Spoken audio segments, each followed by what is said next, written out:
Bienvenidos nuevamente en el tema 4 de este primer módulo.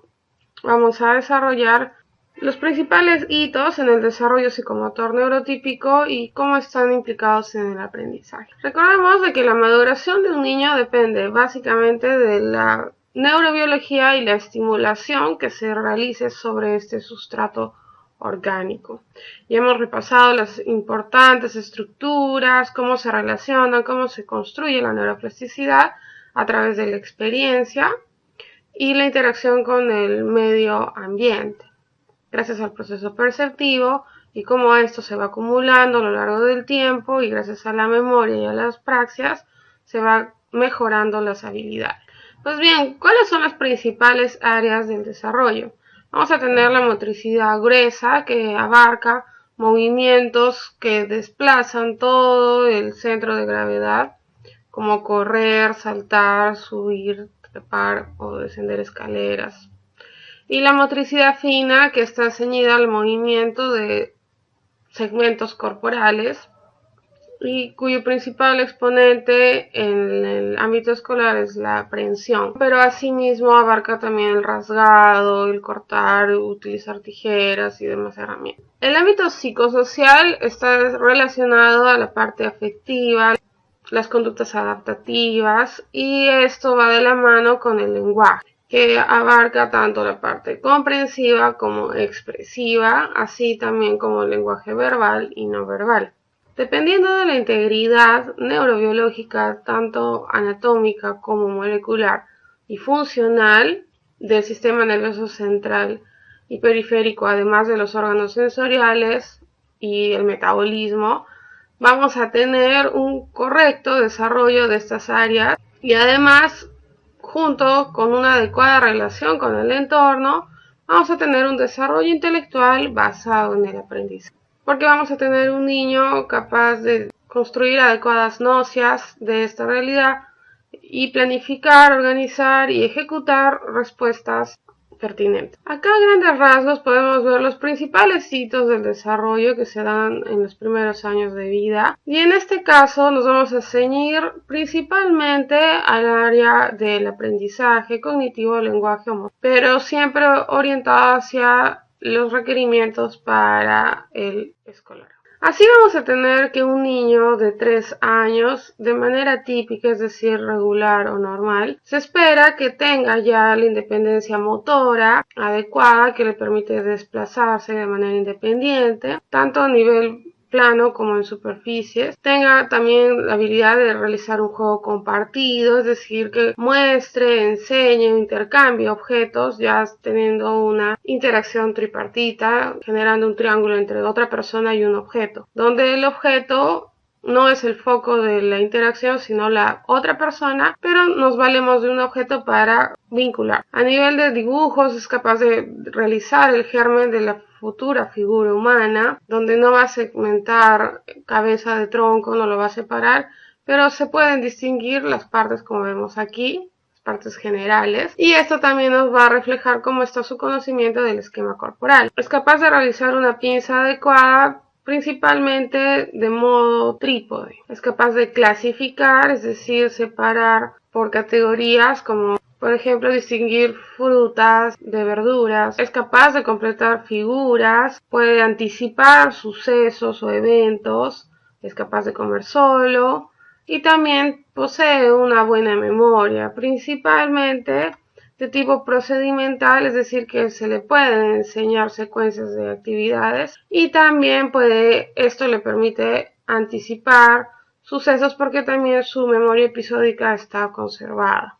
La memoria episódica es aquella que nos permite recordar sucesos o eventos. Suele realizar ya oraciones de 4 palabras, está aprendiendo a respetar las reglas porque en base a la experiencia ya tiene mayor conciencia de la causa-efecto y también suele ser más fantasioso y muy expresivo, siendo la mayoría de este contenido verbal de tipo simbólico.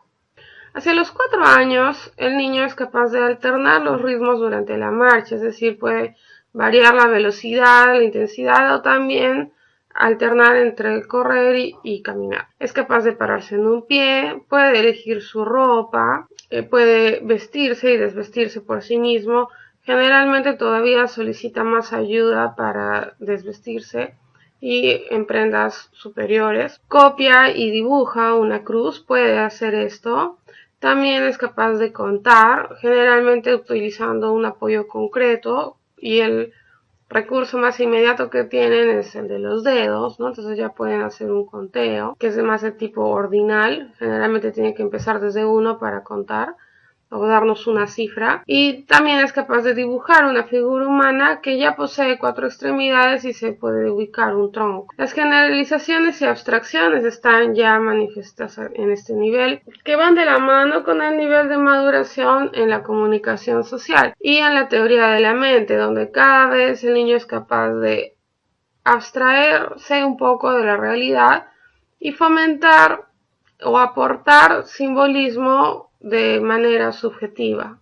Este tipo de razonamiento, este tipo de interpretación subjetiva, lo aplica a diferentes contextos, independientemente de lo que esté pasando. También las conversaciones, por ende, suelen ser más de tipo ficticio, ¿no? Imaginativo, pero hay esta intención de comunicar y compartir.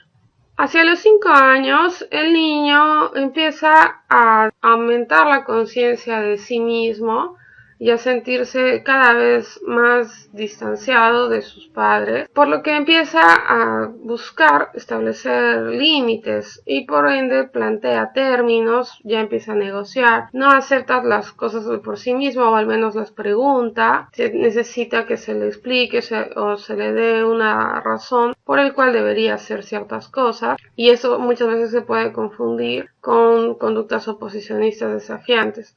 La diferencia radica en que el niño que está aprendiendo a establecer límites o a plantear términos va a preguntar, va a recurrir al lenguaje para hacerse entender. Generalmente los niños que tienen problemas de conductas oposicionistas desafiantes primero recurren a las crisis, los exabruptos, al llanto, al grito, y recién después pueden escuchar alguna razón, pero es diferente, porque generalmente el niño con estas dificultades lo que está haciendo es tratar de evitar desafíos en los que se sabe insuficiente para poder resolver. El niño empieza a explorar también el mundo de manera más concreta, la imaginación empieza a aterrizar, ya no está tan apartado de los sucesos a su alrededor, y por esto es que empiezan a aparecer más las preguntas, ¿no? Muchas preguntas.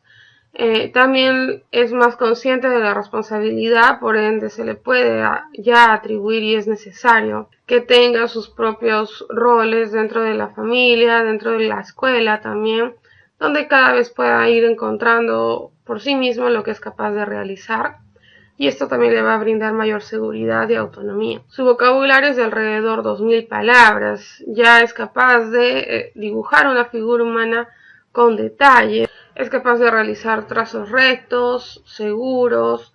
El oblicuo o el siniestro giro, es decir, el más curvo, puede ser un poco difícil, pero es capaz de realizarlo si es que sigue un punteado. Esto también le permite reproducir figuras, lo que nos habla de su percepción visual y la coordinación visomotriz, que alcanzan una madurez óptima, ya lista para iniciar los procesos de lectoescritura. El juego en esta etapa es simbólico predominantemente, donde el niño busca por un lado disfrutar, distraerse, pero también quiere expresar y tener una extensión de su mundo interior hacia el exterior. El niño va a demostrar mayor seguridad o inseguridad de sí mismo porque es más consciente de las falencias y también las dificultades que pueda tener, porque también es más consciente de las comparaciones y de las diferencias que pueda haber con otros niños, y también suele mostrar conformidad social, es decir, que tiene este interés de compartir, establecer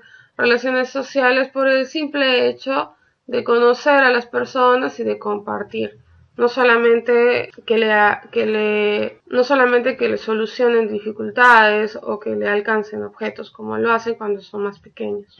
Y hacia los 6 años el niño tiene una conducta principalmente egocéntrica, está muy curioso de sí mismo, tiene muchos pensamientos, mucha autorreflexión, entonces está también queriendo que las cosas sean a su manera, trata a veces de imponerse, sin que sea esto un problema de conducta. Repito que la diferencia entre uno y otro es la forma en que el niño comunica sus necesidades y también en la medida que esto le impida o no realizar su desempeño. Si tenemos un niño que cuestiona, pregunta, se muestra con cierta rebeldía, pero es razonable sus dudas, pero sus dudas o sus cuestionamientos son razonables, en realidad merecen una respuesta y una explicación lógica acorde.